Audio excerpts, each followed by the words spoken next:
Morning. Hello. We've applied for permission to film here. Is that all right? I'll just be in the corner. Just ignore me. I'm doing it all on my own. It's going to be really good.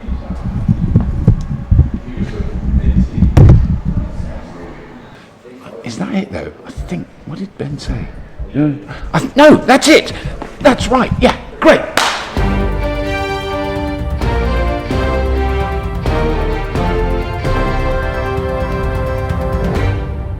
As regular viewers will know, we've just run two very successful live shows in quick succession, Farnborough in the UK and Amsterdam in the Netherlands. The folks behind the cameras and behind the live shows are exhausted, so we've given them a bit of time off to recuperate. So I, as you may be able to tell, am shooting this episode entirely on my own, and that's fine. I'm a professional. I started making the show without any help. Okay, the technology's moved on a bit, but I can still do it. Oh yeah, hang on, got it. Quick chat, it's film.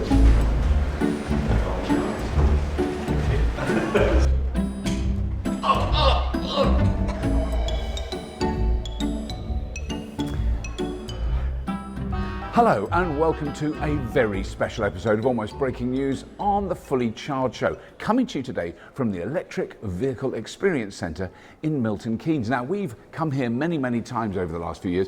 It's an amazing place.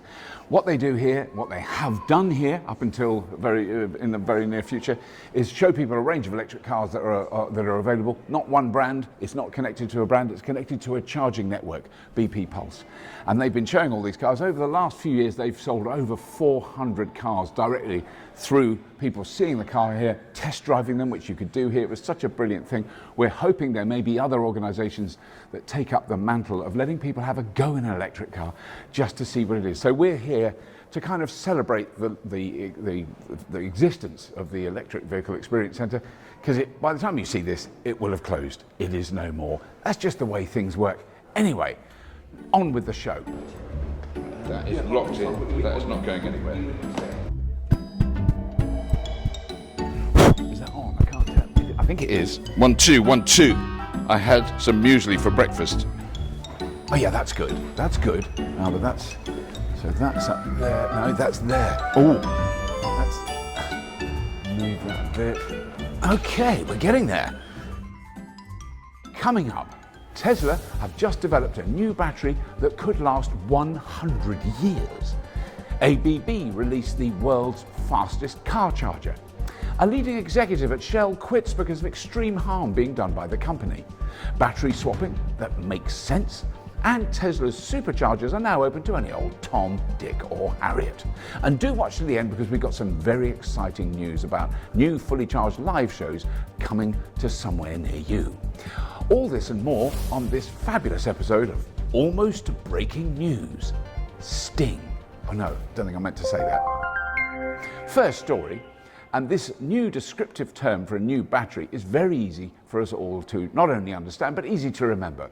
All you've got to remember is Li, open brackets, Ni 0.5, Mn 0.3, Co 0.2, close brackets, O2. Now, if you're having a discussion about the future of batteries with your mates, I mean, it's something I do on a regular basis, which may be why I don't have many mates. But anyway, all you need to do is tell them Tesla have developed Li, open brackets, Ni 0.5, Mn 0.3, Co 0.2, O2 batteries. I forgot the close brackets. Anyway, it's easy. And that's the shorter version of this particular battery type. Anyway, a chap called Jeff Dahn works in Tesla's Advanced Battery Research Group, which is based at Dalhousie University in Halifax, Canada.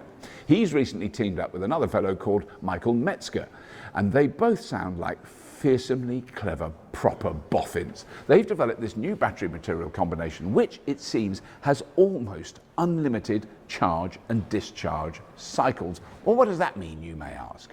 Well, current lithium-ion batteries like you'd have in cars today can be charged and discharged around 1,500 times before there's any measurable degradation of the battery. They can be charged loads more than that, but the battery is slowly losing total capacity.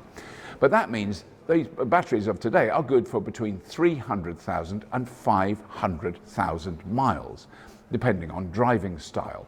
Tesla recently announced a 1,000,000-mile battery, which we've reported on previously. But this breakthrough is apparently yet another really massive leap forward. What they've shown is these batteries could last a hell of a long time, like 100 years. This is something no one in the industry I've ever spoken to ever expected or even considered. In the early days, we all accepted that yes, batteries will wear out after a couple of years like they do in your phone or your laptop, and then, as Jeremy Clarkson said, you've got to throw them away. Experience has shown that this is really not the case. They can easily last 10 to 15 years and then have a very useful second life. But if the researchers are right, and these damn things really did last anywhere near 100 years, that is insane. That changes the whole picture. If someone asks, are you going to recycle this battery? You could quite legitimately say, oh yeah, for sure. In 2125, my great-grandchildren will recycle it. This new design is a nickel-based battery chemistry meant to compete with LFP, or lithium iron phosphate battery cells, on longevity. So that's the ones that really last a long time, but with the properties of nickel-based batteries with higher energy density, which enables longer range for electric vehicles. And that's what's commonly used in electric vehicles today. Although this is a could-be story, it is one of many. Basically, in the next 5 years or so, someone somewhere around the world is going to come up with a battery that will change everything. There's so much time, effort, intelligence, wisdom, and of course vast amounts of money going into battery research. Something is going to shift in a really major way very soon.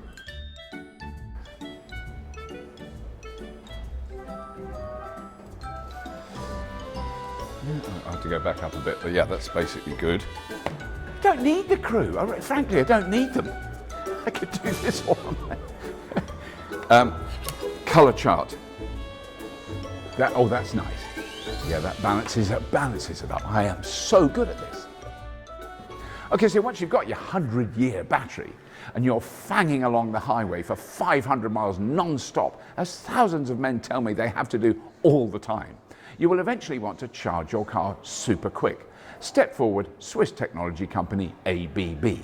They had a big stand at Fully Charged Live in Amsterdam recently, and they are pushing the technology all the time. They've just launched the world's fastest charger. The new Terra 360 charger has an output of up to 360 kilowatts, meaning a car capable of accepting such speeds could be charged from 10% to 80% in less than 15 minutes. Now, many people, and again, they're mostly men, sorry about that, but it is true, will think this is really, really important. And it is. And yes, eventually more and more cars are going to be built to accept these kind of charging speeds.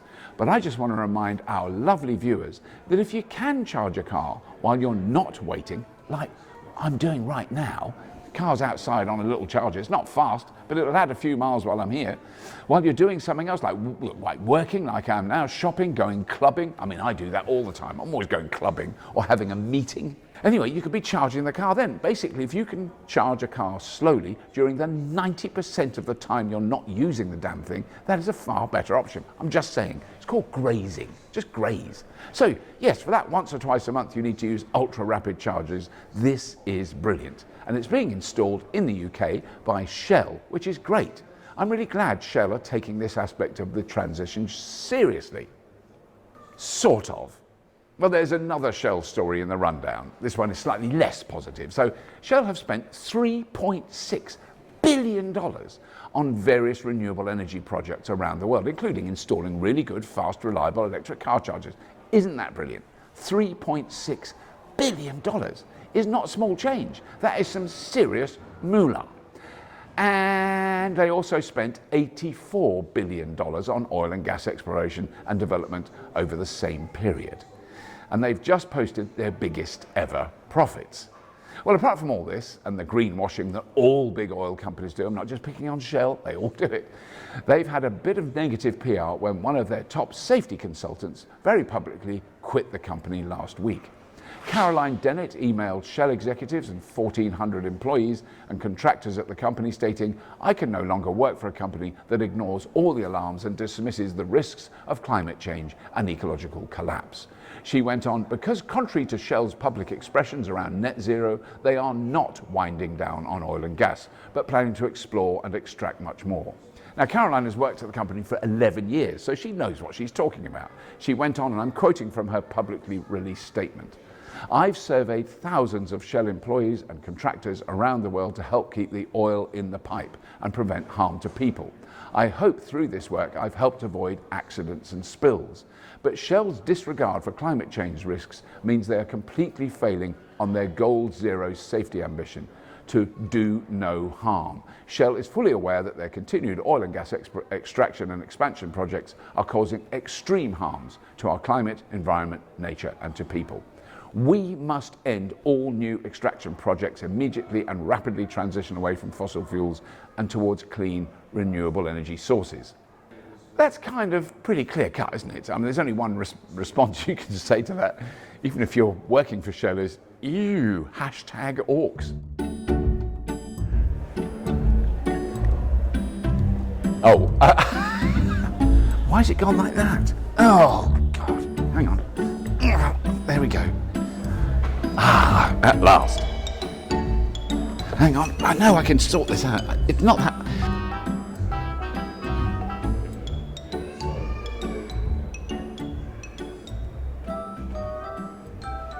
Okay, next story. So, yes, we did an episode about battery swapping. Elliot had a go in China and Molly had a go in Norway. Massive car batteries and massive machines to help swap them over. Brilliant technology by NIO in China, very popular with people who haven't driven electric cars. It seems to make sense because it takes roughly the same time as filling a tank or with toxic, explosive, expensive imported liquid fuel. But in India, someone's had a really bright idea, and this is kind of at governmental level. They are planning new rules to make batteries used in scooters, motorcycles and three-wheel rickshaws swappable across all different models. Doesn't matter who makes it, they have to use this type of battery fitting so that these batteries can be used everywhere. The draft policy, which proposes standards for battery pack dimensions and charging connectors to support interoperability, will decouple battery costs from the upfront costs of buying electric vehicles, i.e. you can buy it much, much cheaper because you're not buying the batteries, you're renting the batteries when you need them. Now, I've spent time in India and I can confirm that if you use a few 100,000 two-stroke engines powering scooters, motorbikes and rickshaws in a dense urban environment, the result is not pleasant. The sooner India can make its own electricity without paying billions for imported coal, and the sooner they can wean their transport fleet off expensive and politically dangerous fossil fuel imports, the better. It is a minor technical challenge to build scooters, motorbikes and rickshaws that can all use the same removable battery. It's been done in other countries, I know it's been tried in India, but it just needs a bit of government mandating the system. Make it absolutely compulsory, make it easy to swap, install thousands of recharging stations all over the cities, and boom, your air is cleaner, the streets are quieter, and people are happier. Oh, hello, hang on, let me check. Are you there? That's an advert. Ah, and there's another email with that in, or is it the same email? Right, no, I will find it, because I didn't find that last night, so that's good, I'll put it in now. No problem. So, back to Tesla. Blimey, they're in the news a lot recently. Now, by the time you see this, Tesla shares will either be worth $100 zillion each or 3 cents and a half chewed toffee. And frankly, I don't give a toss. But now we're going to go over to Jack Scarlett, who's live at a Tesla Supercharger somewhere in the United Kingdom. Jack, 1, 2, testing. Jack, can you hear me? Who is this? Hello? Jack? Where am I? Oh, Robert. Hello. Can you hear me, Jack? Yeah, this isn't Jack.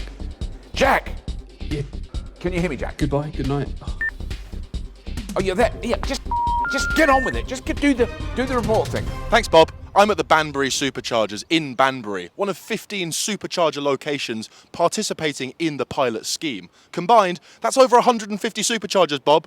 Almost 20% of the existing supercharger network in the UK. Now, it remains to be seen how long the pilot scheme will go on for and whether Tesla will then expand or shrink the number of superchargers available to non-Tesla users. What I can tell you is that in the Netherlands and Norway, where the pilots began a few months ago, they've already expanded the non-Tesla supercharger network off the back of its immense success. Prices are steep for non-Tesla users, about 60 pence per kilowatt hour. That's more than double what Tesla drivers pay. But the look on Tesla drivers' faces when you pull into their supercharger in your Polestar, I'm not sure you can put a price on that, Bob. Back to the studio. There we go. Thank you so much, Jack Scarlett. What a brilliant report. So the global car giant have achieved, away from all the annoying headlines, what they've done is amazing. A massive, fast, reliable, easy to use charging network, as you could see with Jack. I mean, no other company has even attempted to do this. Sure, there are some car makers that have done deals with, but all the arrangements so far are a bit ad hoc and haphazard. And only now, 10 years after Tesla started building out the supercharger network, are other companies even beginning to catch up. And up until the last year, the only cars that could use the supercharger network were, of course, Teslas. Each customer who bought or leased a Tesla paid something around $2,000 extra towards building that network. And I can state from long personal experience of the supercharger network that no matter what nonsense you hear about Tesla or the boss man, you can drive anywhere in Europe, North America, and quite a big chunk of China without a second thought about range anxiety, because there's chargers there and they work.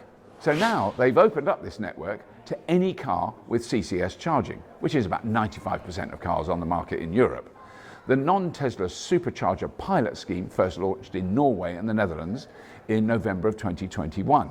It's now running in Netherlands, Norway, Sweden, Spain, Belgium, Austria, France, and the UK. Now in the UK, a total of 157 chargers out of 780 in the UK, which is around 20% of the network, are now available to any electric car with CCS charging. And the price, well, of course, this will be fluctuating based on demand, but currently it's 61 pence, UK pence per kilowatt hour, so about 70 European cents, which is more than double what Tesla owners pay. Or you can buy a monthly membership of £10.99 a month, which is quite steep, which drops that price to 50 pence a kilowatt hour. It doesn't really make sense. I think I would not do that anyway. But you can pay through the Tesla app, which I just want to point out works really, really well. And sadly for us, there are no discounts for Tesla owners on their non-Tesla EVs. So my missus has to pay the same price as mentioned to charge our Kona, but she can charge it on the supercharger and she's very happy about it. So my reaction to this, I think, is it's a very good idea. Tesla have installed a great network and so far nearly all rapid chargers are underutilized. Now, I don't use it that often, but when I do, it's brilliant. I've yet to experience arriving at a supercharger site and being unable to use it because there's a row of VW ID.3s and Ioniq 5s plugged in. I might change my mind if I saw that and get a bit moody. I don't know, but I'm sure I'm going to find out soon enough and I'll report back. Okay, finally, some very exciting news. Fresh from Farnborough, a bit knackered by the Netherlands, we're coming to California this fall. Yes, you can see us at Fully Charged Live in San Diego this September the 10th and 11th. And yes, there is more. Now, we are regularly being requested to bring the world's #1 clean energy and electric vehicle show to different cities and countries around the world. I mean, seriously, we have been, and it is quite overwhelming. We just cannot do all of them, much as we'd love to. But in addition to our 2023 events in Sydney, Amsterdam, Farnborough, Harrogate and San Diego again, we are ready to announce our 6th Fully Charged Live show in 2023. What the what? It's crazy. 6! I didn't even think we'd ever do one. But this one is going to be in Vancouver. Yes, Fully Charged Live Canada and the Pacific Northwest will take over the jaw-droppingly stunning Vancouver Convention Centre on September the 8th, 9th and 10th of 2023. Okay, now it might be more than 15 months from now, but we couldn't be more excited to be going to British Columbia. It's a stunning part of the world, and all thanks to those lovely people at BC Hydro who are powering Fully Charged Live Canada. Now they generate and deliver electricity to 95% of British Columbia, serving over 4 million people. So naturally, we are pumped to be working with them. They do a bit of pumped storage. Sorry, it's my little joke. It's really bad.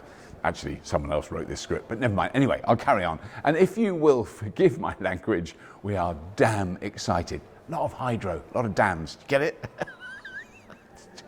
Anyway, not sure what to expect from Fully Charged Live, because it's not me making really terrible old dad jokes. It's amazing stuff. For a quick look around our UK show, watch ex-Top Gear presenter Quentin Wilson walk around. And there's a link to what he shot below here. And we will see you in the Pacific Northwest in 2023. Right, that's it. Done. I've got to cut that and save. Where's the the button there. Yeah, that's it.